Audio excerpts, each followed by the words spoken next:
Dan ini awal bagi saya insya Allah mengajak teman-teman semua ikutan program utang lunas. Iya, bismillah. Mudah-mudahan ada yang 3 hari beres, 7 hari beres, 14 hari, 21 hari, 40 hari.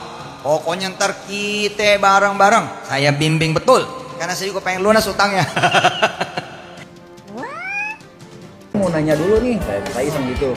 Ini gimana ceritanya gitu ya? Bapak ini buka kelas gitu ya, cara terbebas dari hutang, tapi beliaunya sendiri punya hutang gitu.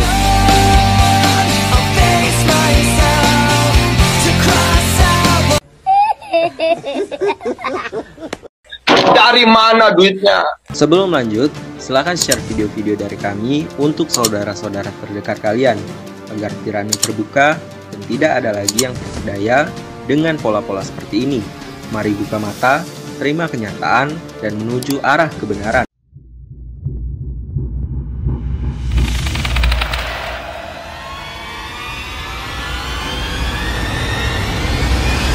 Yusuf Mansur buka kelas lunas hutang, padahal dirinya penuh hutang? Rencana jahat Yusuf Mansur mulai terendus.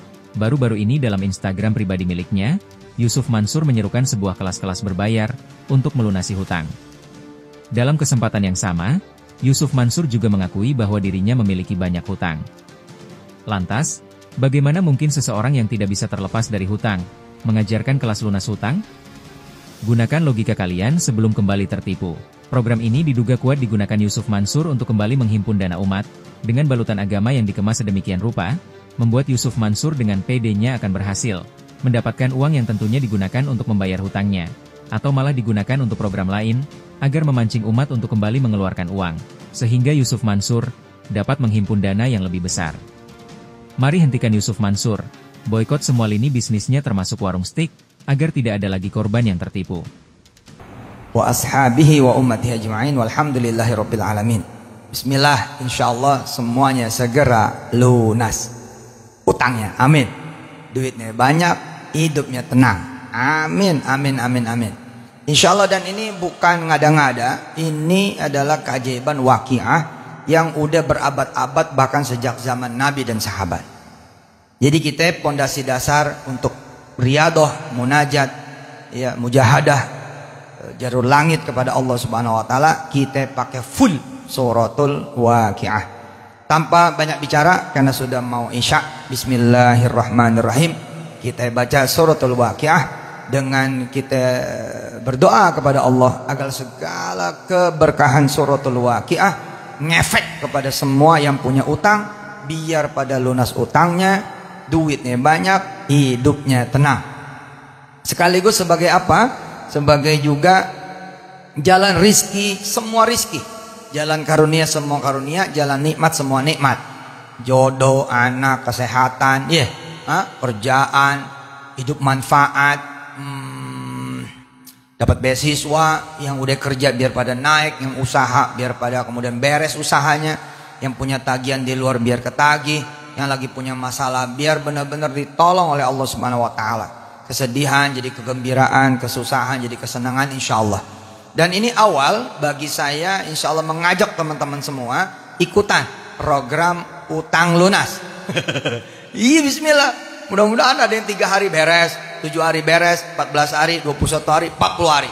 Pokoknya ntar kita bareng-bareng. Saya bimbing betul, karena saya juga pengen lunas utangnya. Iya, bener. Dengan cara saya nolongin orang. Bismillahirrahmanirrahim. Betul, dengan saya bebasin orang, dengan cara saya nenangin orang. Udahlah, pokoknya kalau Allah udah bersama-sama kita, mana ada yang gak tenang? Semuanya bakalan tenang. Gak usah kabur-kaburan, gak usah sembunyi, apalagi sampai kemudian bunuh diri. Udah, ada Allah. Allah selalu bilang, la takhaf wa la tahzan. Jangan khawatir dan jangan sedih. La takhaf wa la tahzan. Jangan resah, jangan khawatir, jangan gelisah, jangan resah, jangan galau. Jangan ada sedikit pun kekecilan hati, kelemahan hati, kekecilan pikiran, kelemahan pikiran, kesempitan hati, kesempitan pikiran. La takhaf wa la tahzan. Udah, ada aku, kata Allah. Hasbunallah wa ni'mal wakil. Ni'mal maula ni'man nasir. La haula wa la quwata illa billahil aliyil azim. Yang bukan muslim juga merapat saja. Yang bukan muslim merapat saja. Insya Allah nenangin ini. dengan dibacain Al-Waqiah bareng-bareng lagi. Nenangin. Berapa orang yang baca Waqiah? 10, 100, 1000. Seakan-akan bacanya juga sebanyak jumlah yang pada ikut. Waduh, keren kan? Padahal saya nanti mengcoaching saudara-saudara semua, membimbing saudara-saudara semua untuk bebas utang pakai 1000 Waqiah. 1000 Waqiah ini ada ilmunya. Tapi kalau 1000 orang aja kumpul terus baca Waqiah, nah udah tinggal nunggu lunasnya aja dari Allah Subhanahu wa taala. Insyaallah. Ayo kita baca surat Al-Fatihah. Bayangin loh, huru-hara hari kiamat dengan modal surat Al-Waqiah kita bisa selamat. Bagaimana cerita cuman huru-hara rumah tangga, huru-hara ekonomi, huru-hara di kerjaan, huru-hara di lingkungan, huru-hara di usaha ya. Huru-hara termasuk soal utang, kita nggak bisa bayar, kita nggak bisa nyicil, kita nggak bisa kemudian memenuhi apa yang kita janjiin, ya namanya juga keadaan dan lain sebagainya ya. Tapi huru-hara kiamat aja bisa kita selamat, bisa kita lewatin dengan modal suratul Waqiah. Maka ada kan fasabbih bismi rabbikal azim 2 kali, fasabbih bismi rabbikal azim disusul sama tasbih. Makanya saya pengen suratul Waqiah ini diapal dan dimengerti, diapal dan diketahui, diapal dan dikuasai tafsirnya dan terjemahannya serta tadabburnya insyaallah. Makanya ntar disusul nih coaching, bimbingan, konselingan, daurah, kursus online dengan kemudian mudah-mudahan Allah izinkan kita belajar lengkap tafsir dan tadabbur Quran suratul Waqiah insyaallah. Jadi niatin dah biar jadi orang yang manfaat, biar jadi orang yang berguna, yang lebih baik segala-galanya. Dan nanti tolongin orang-orang yang pada punya utang setelah kita bebas lunas utang kita insyaallah.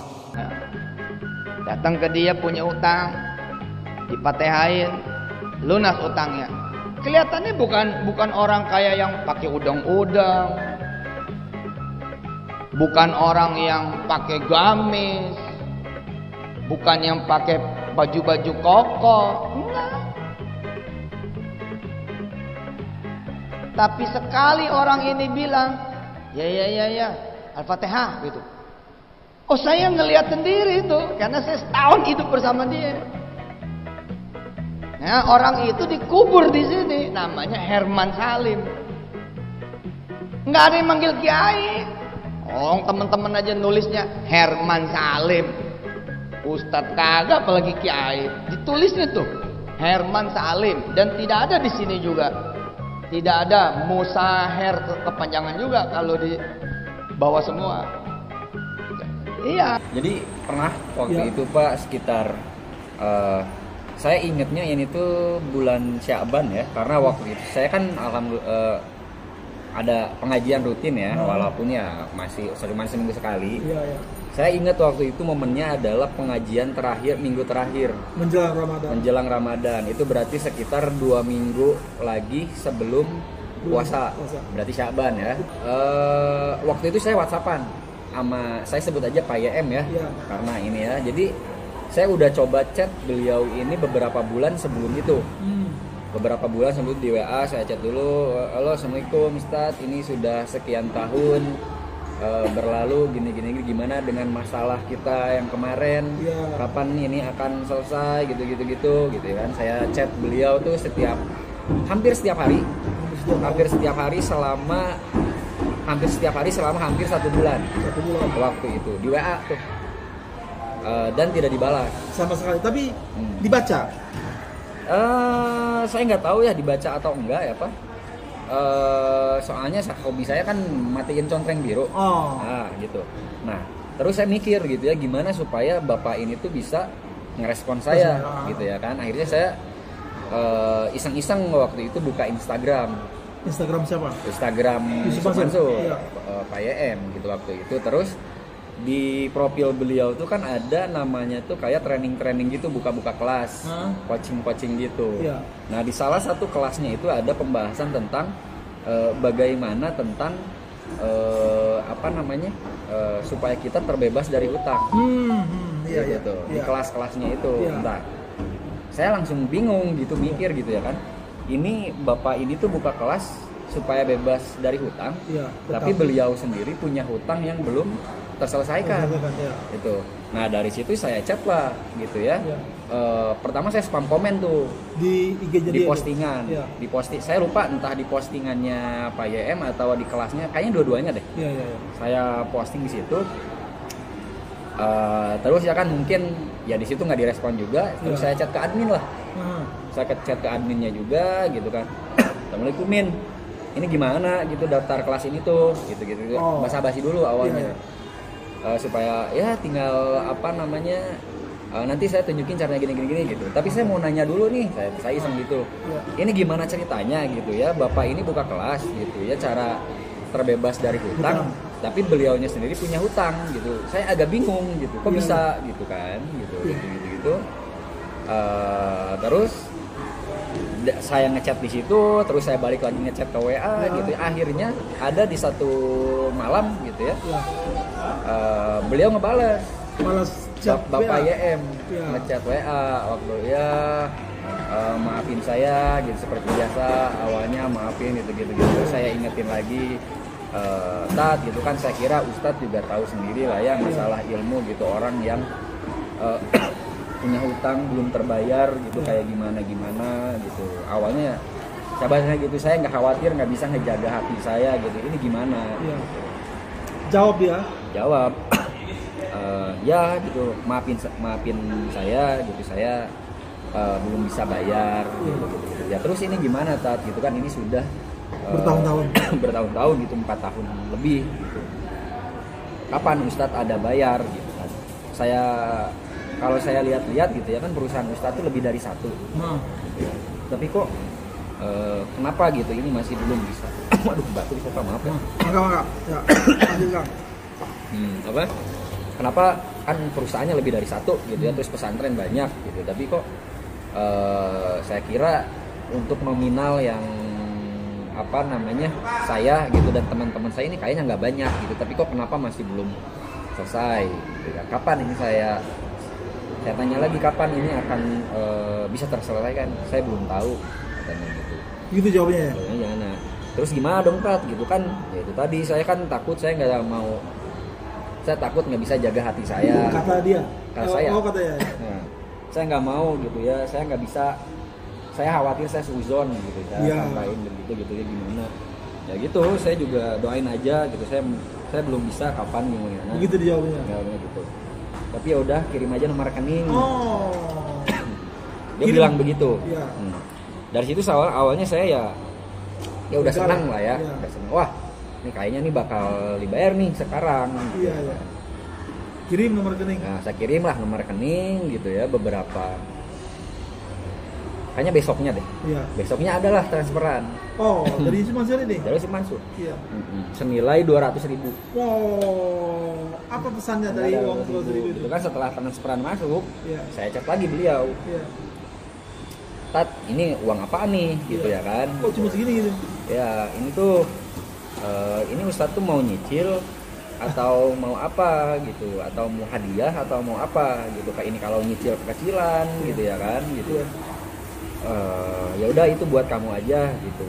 Intinya saya belum bisa bayar kapan, tapi ya terus ini uang ini apa gitu ya kan, saya harus jelas dong gitu. Ini hadiah atau apa gitu. Terserah kamu ini bilangnya mau apa, kata dia. Seperti itu. Setelah itu ada lagi chat dengan dia lagi nggak? Saya belum lagi. Belum jadi. Mungkin nanti kalau mungkin seumpamanya saya kurang kerjaan, ini saya chat Oh. lagi. Iya. Jadi memang dia kalau bikin kata-kata untuk membuat orang jadi tidak agresif. Ya padahal kan dia ini salah gitu ya, tapi seolah-olah kitanya juga jadi segan. Tapi untungnya gitu ya kan, ya saya pikir realistis gitu ya kan, alhamdulillah gitu ya. Ya walaupun ya kata-katanya begitu, tapi ya otak saya masih bisa inilah. Jadi Yusuf Mansur ini sepertinya bermain di angka 200.000. Jadi kalau ada yang komplain dia minta hak-hak segala macam, nanti dia berusaha untuk membuat jadi adem ya. Ya. Dengan 200.000. Mungkin ngerem dulu. Dan Kan? dulu 200.000 nanti alasan dia adalah ngopi-ngopi. Ada beberapa orang yang menagih kepada Yusuf Mansur atau apa yang Yusuf Mansur, selalu dia memang dia mentransfer uang tapi judulnya ngopi-ngopi dengan angka yang segitu-gitu saja. Gue udah bilang jangan ngaji sama Yusuf Mansur. Lu bandel sih. Gue udah bilang jangan ngaji sama Yusuf Mansur. Lu bandel sih.